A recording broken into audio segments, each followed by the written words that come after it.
New York में मौजूद हैं senior editor political Akhilesh Sharma, जहां गरबे की भी धूम है न्यूयॉर्क में और वहां नरेंद्र मोदी पहुंचने वाले हैं। इस बात से भी बहुत खुश हैं। कोई 20,000 भारतीय तैयारी कर रहे हैं मेडिसन स्क्वायर में उनकी सभा में जुड़ने के लिए। नवरात्रों की शुरुआत के साथ ही गरबों की भी शुरुआत हो चुकी है न्यूयॉर्क में। इस वक्त हमें जहां पर कि नवरात्रि के पहले दिन कि कितने उत्साह के साथ जो गरबे हैं वो शुरू हो चुके हैं। आज पहला दिन है और हम लगातार पिछले 2 घंटे से देख रहे हैं यहाँ पर एक के बाद एक जो है वो सिलसिला लगातार जारी है और जो उत्साह है उसमें कोई कमी नहीं दिखाई दे रही है। ये बताइए कि क्या ये जो गरबा है इस बार कुछ खास है? हाँ, क्यों? बिकॉज हर माता जी का है ना, तो माता जी के लिए हम लोग करते हैं। माता जी से शक्ति इतनी मिलती है कि हम न आने को मन ही नहीं करते। एवरीडे उठ के आ जाते हैं। Even we work every day we work. We wake up 5 o'clock, go to work, come home, get ready and then come here. Of course we have to. यहाँ पर इस बार जो भारत के प्रधानमंत्री नए प्रधानमंत्री नरेंद्र मोदी वो भी आ रहे हैं। उनको लेकर के आपके मन में कुछ उत्साह है कि आप उनसे मिलना चाहेंगी? उनसे अवश्य मिलना चाहेंगे, हमें चांस मिलेगा तो। हमारा देश के प्रधानमंत्री है, इतना कुछ किया है हमारे देश के लिए।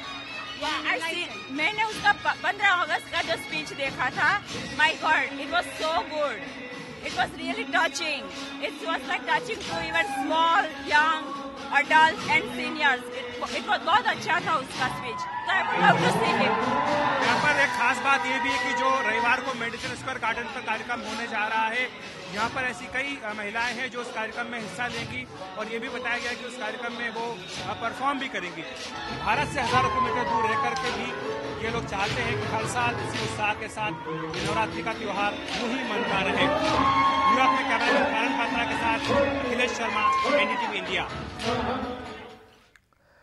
तो न्यूयॉर्क के मशहूर मेडिसन स्क्वायर गार्डन में पीएम मोदी के भाषण की भी तैयारियां जोरों पर हैं। वहां संवाददाता अखिलेश शर्मा ने न्यूयॉर्क में बातचीत की वहां मौजूद लोगों से। प्रधानमंत्री नरेंद्र मोदी की अमेरिका में भव्य स्वागत की तैयारियां हो रही हैं।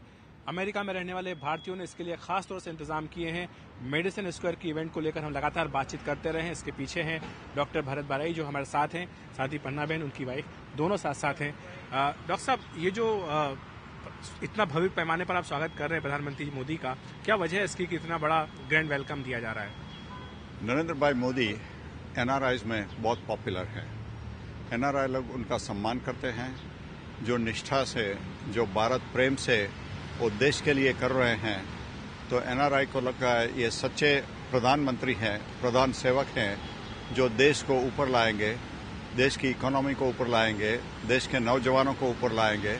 देश में ज़्यादा फैक्ट्रीज होगी, देश में ज़्यादा मैन्युफैक्चरिंग होगा, ज़्यादा सर्विस सेक्टर होगा, तो देश के लिए अच्छा होगा ना। आपके 93 में जब वो आए थे अमेरिका, तो आप क्या रुके थे? उस वक्त की क्या यादें आपको? हमारी फर्स्ट इम्प्रेशन थी कि वो बहुत सिंपल आदमी हैं और बिल्कुल भय नहीं है उनको किसी का। अपने पास जो है उसके साथ वो फिरते घूमते रहते हैं और अपना काम कर सकते हैं। तब आपने सोचा था कभी कि वो भारत के प्रधानमंत्री बनेंगे? हमने बात किया, इससे बहुत इम्प्रेसिव आदमी था और उसको देश की बहुत चिंता थी और सभी कहते भी थे कि सब लोगों ने हमारे देश का क्या कर दिया है। सो हम अच्छा लगता था कि उनको बहुत विजन है देश के लिए कि क्या होना चाहिए, क्या करना चाहिए हमारे देश के लिए। डॉक्टर साहब, ये जो प्रोग्राम है रविवार का 28 का, इसका क्या तैयारी है? कितने लोग इसमें आ रहे हैं? किस तरह से ये प्रोग्राम होगा? ये जो स्टेडियम है उसकी कैपेसिटी है 18,200। वो सब की सब टिकट चली गई है। ऐसे आपको हमारे पास हर रोज 500,000 लोगों का ईमेल आता है कि भाई हमको टिकट चाहिए, हमको टिकट चाहिए। तो उनसे हम क्षमा मांगते हैं क्योंकि कैपेसिटी नहीं है। इसलिए जो टाइम स्क्वायर है वहाँ भी जो बड़े स्क्रीन है उस पर भी श्री मोदी जी की स्पीच लाइव ब्रॉडकास्ट होगी और जिन लोगों को सुनना होगा तो एफएम स्टेशन है उस पर हम फ्रीक्वेंसी डिक्लेयर करेंगे। एक टेलीफोन नंबर होगा तो डायल करके करेंगे, या तो एंड्रॉयड और आईफोन जो उनके पास है उसके एप्लीकेशन में वो डाउनलोड कर सकेंगे फ्री और मोदी जी की स्पीच को सुन भी सकेंगे और देख भी सकेंगे।